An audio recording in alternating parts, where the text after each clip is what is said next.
बहुत समय पहले जब पृथ्वी पर देवताओं और असुरों के युद्ध नहीं हुए थे, तब लंका को बनाया था विश्वकर्मा ने।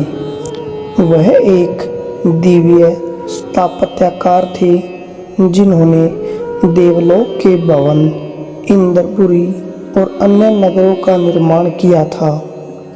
ब्रह्मा जी के आदेश से विश्वकर्मा ने समुद्र के बीच एक अद्भुत नगरी बनाई, सोने की लंका। यह नगरी पूर्णतः स्वर्ण से बनी थी। उसके द्वार, दीवारें, महल, यहाँ तक कि गलियां भी सोने से जड़ी थी। विश्वकर्मा ने यह स्वर्ण लंका बनाई थी कुबेर के लिए, जो उस समय ब्रह्मा के पुत्र, विश्रवा ऋषि के पुत्र और धन के देवता थे।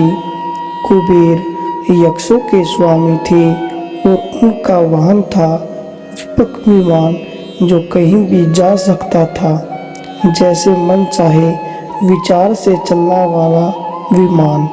इस प्रकार लंका का पहला राजा बना कुबेर, और पुष्पक विमान भी उन्हीं के पास था। कुछ समय बाद विश्रवा ऋषि की दूसरी पत्नी केकसी से 3 पुत्र हुए, रावण, कुंभकर्ण और विभीषण। इनमें से रावण अत्यंत तेजस्वी और महत्वाकांक्षी था। वह शिव का परम भक्त बना और उसने कठोर तपस्या की। रावण ने हजारों वर्षों तक तपस्या करके ब्रह्मा जी से वरदान मांगा कि उसे देवता, दानव, गंधर्व, यक्ष या नाग कोई भी नहीं मार सके, केवल मानव ही उसे पराजित कर सके। ब्रह्मा जी ने यह वरदान दे दिया। वरदान पाने के बाद रावण में अभिमान आ गया। वह स्वर्ग, पृथ्वी और पाताल तीनों लोकों को जीतने निकल पड़ा।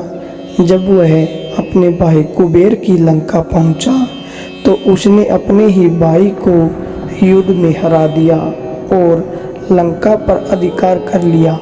इस तरह सोने की लंका, जो कभी कुबेर की थी, अब रावण की नगरी बन गई। रावण ने कुबेर से ही उसका दिव्य पुष्पक विमान भी छीन लिया। यह विमान रत्नों से जड़ा था और विचार से चलता था। जहाँ भी रावण जाना चाहता, यह विमान स्वयं उड़कर वहाँ पहुँच जाता था।